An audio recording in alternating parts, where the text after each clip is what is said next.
Namun naasnya, Selvia berhasil dikejar dan tertangkap oleh pelaku. Dan naasnya lagi, Selvia juga dipukul dengan balok kayu sampai meninggal dunia.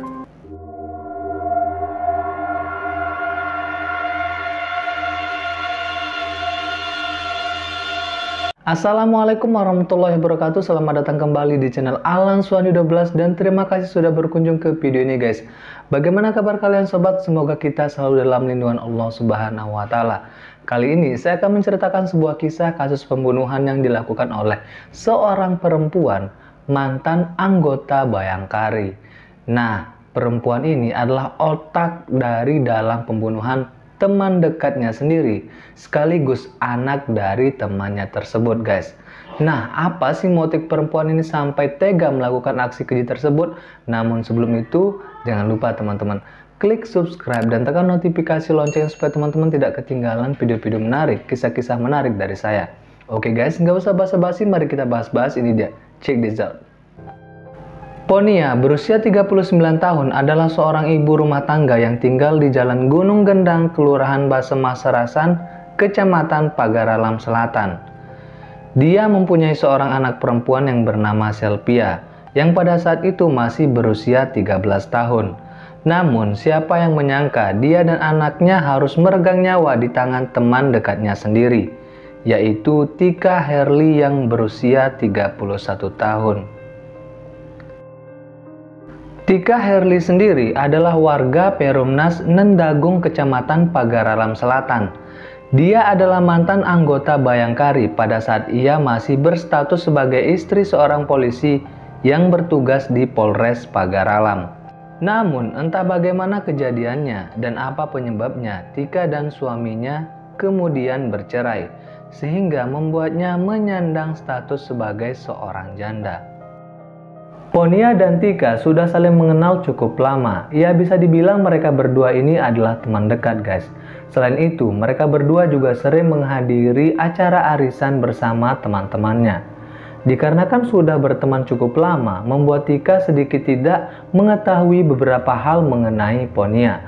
Salah satunya, Tika mengetahui bahwa ternyata Ponia buta huruf. Dan hal inilah yang dimanfaatkan oleh Tika untuk menguras habis uang milik Ponia. Singkat cerita, pada saat itu Tika hendak meminjam ATM milik Ponia. Dan Ponia memang sudah merasa berteman dekat dengan Tika, tidak menaruh curiga sedikit pun kepadanya. Dia pun meminjamkan ATM-nya kepada Tika sekaligus memberitahukan kode PIN ATM-nya. Tika yang mendapatkan kesempatan emas tersebut kemudian mentransfer seluruh uang milik Ponia ke rekening miliknya.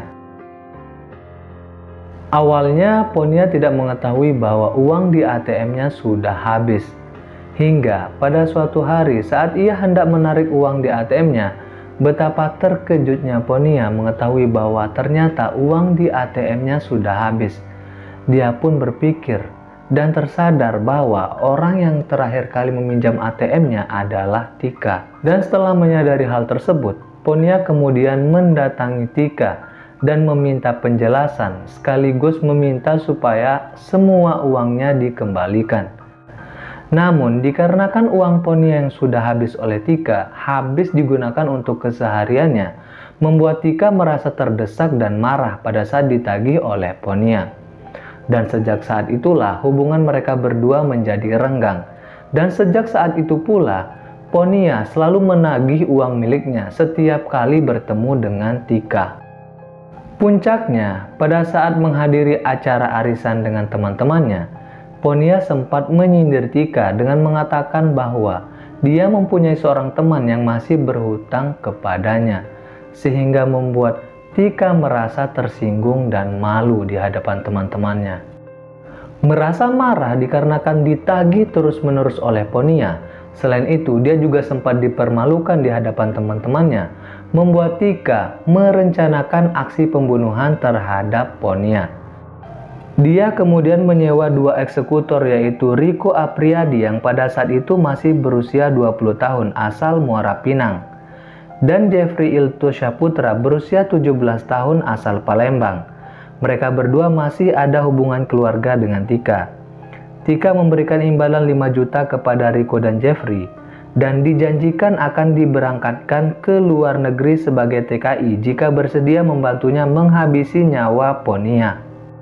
Mereka kemudian melancarkan aksinya untuk menghabisi nyawa Ponia. Namun pada percobaan pertama, mereka bertiga gagal dikarenakan Ponia pada saat itu tidak mau diajak keluar rumah. Nah, di percobaan kedua inilah akhirnya mereka bertiga menghabisi Ponia beserta anaknya.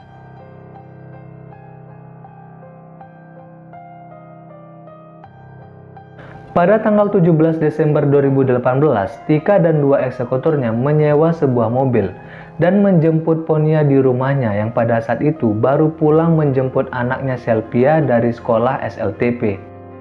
Mereka bertiga kemudian mengajak Ponia untuk masuk ke dalam mobil dengan alasan ingin mengajak Ponia jalan-jalan. Nah, Ponia kemudian masuk ke dalam mobil dengan anaknya Selvia yang pada saat itu masih mengenakan seragam sekolah. Mereka bertiga kemudian membawa Ponia dan Selvia ke daerah kawasan Liku Lematang di sebuah kebun kopi di kawasan Jalan Simpang Embacang Lahat. Pada pukul 5 sore, mereka tiba di tempat eksekusi. Mereka kemudian membawa Ponia masuk ke dalam kebun kopi dan di sana eksekutor yang bernama Jeffrey kemudian mencekik dan memukul Ponia dengan kayu balok yang ada di tempat tersebut sebanyak 5 kali di bagian pundak dan di kepala. Ponia sempat berteriak minta ampun, namun Jeffrey terus saja memukul Ponia tanpa ampun sampai Ponia meninggal dunia. Dan Selvia yang melihat ibunya dianiaya sampai meninggal mencoba keluar mobil dan kabur dari tempat tersebut. Namun naasnya Selvia berhasil dikejar dan tertangkap oleh pelaku. Dan naasnya lagi, Selvia juga dipukul dengan balok kayu sampai meninggal dunia. Setelah kedua korban meninggal, pada jam 10 malam mereka kemudian membuang jasad Ponia dan Selvia di Sungai Lematang.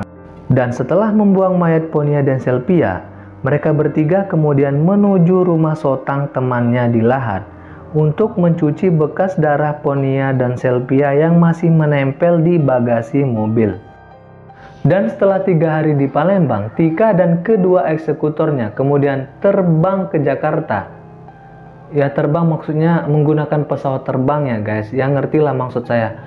Tika dan kedua eksekutornya menuju Jakarta untuk mengurus persyaratan-persyaratan untuk menjadi TKI ke luar negeri. Pada tanggal 25 Desember 2018, akhirnya mayat Ponia ditemukan mengapung di Sungai Lematang. Dan 4 hari setelah penemuan mayat Ponia, akhirnya mayat Selvia juga ditemukan mengapung di Sungai Lematang, tak jauh dari tempat penemuan mayat ibunya. Nah, warga yang menemukan mayat tersebut kemudian melaporkan penemuan tersebut ke kepolisian setempat. Sontak saja, penemuan mayat Ponia dan Selvia menjadi viral di media sosial. Polisi kemudian melakukan pemeriksaan terhadap korban dan memeriksa beberapa saksi. Dan polisi menyimpulkan bahwa Ponia dan Selvia adalah korban pembunuhan. Dari bukti-bukti yang didapat dan setelah melakukan serangkaian penyelidikan dan pemeriksaan terhadap beberapa saksi, akhirnya polisi mendapatkan sebuah petunjuk. Seorang saksi mengatakan bahwa dia melihat Ponia dan Selvia terakhir kali bertemu dengan Tika. Polisi kemudian meminta bantuan pihak bank untuk melacak aktivitas rekening Tika. Dan dari situlah akhirnya polisi berhasil mendapatkan informasi tentang keberadaan Tika yang pada saat itu berada di tempat penampungan calon TKI di Jakarta. Dan pada tanggal 2 Januari 2019, Tika, Riko, dan Jeffrey berhasil ditangkap di penampungan calon TKI di Jakarta. Dan setelah melakukan pemeriksaan terhadap ketiga pelaku, akhirnya mereka mengakui bahwa merekalah yang bertanggung jawab atas kematian Ponia dan Selvia. Tapi pada saat dilakukan pemeriksaan terhadap ketiga pelaku, salah satu pelaku yaitu Tika, tidak lain adalah otak pembunuhan tersebut, mencoba untuk mengelabui penyidik dengan mengatakan bahwa sebenarnya Ponia lah yang berhutang 85 juta kepadanya. Namun uang tersebut tidak dikembalikan, malah dibuat bisnis lain dalihnya. Namun polisi tidak percaya begitu saja dengan keterangan Tika. Terlepas dari alibi para pelaku, kami berpegang teguh pada bukti-bukti dan keterangan para saksi yang berhasil kami kumpulkan, kata Kapolres AKBP Trisaksono Puspo Aji kepada sripoku.com pada 3 Januari 2019. Dan pada tanggal 21 Agustus 2019, Tika Herli dan Riko Apriyadi dijatuhi hukuman mati oleh Majelis Pengadilan Negeri Pagaralam, Sumatera Selatan. Keduanya terbukti menghabisi nyawa ibu dan anak, Ponia 39 tahun dan Selvia 13 tahun, sedangkan Jepri dijatuhi hukuman 10 tahun penjara. Keluarga korban juga merasa puas dengan putusan hakim tersebut. Nah, itu dia guys sedikit rangkuman kisah tentang pembunuhan yang diotaki oleh seorang janda, mantan bayangkari. Tidak tanggung-tanggung guys, dia sampai tega menghabisi nyawa teman dekatnya sendiri sekaligus anak dari teman dekatnya tersebut. Nah, semoga kita bisa mengambil pelajaran dan hikmah dari kasus tersebut guys. Oke, sampai bertemu di video selanjutnya. Wassalamualaikum warahmatullahi wabarakatuh.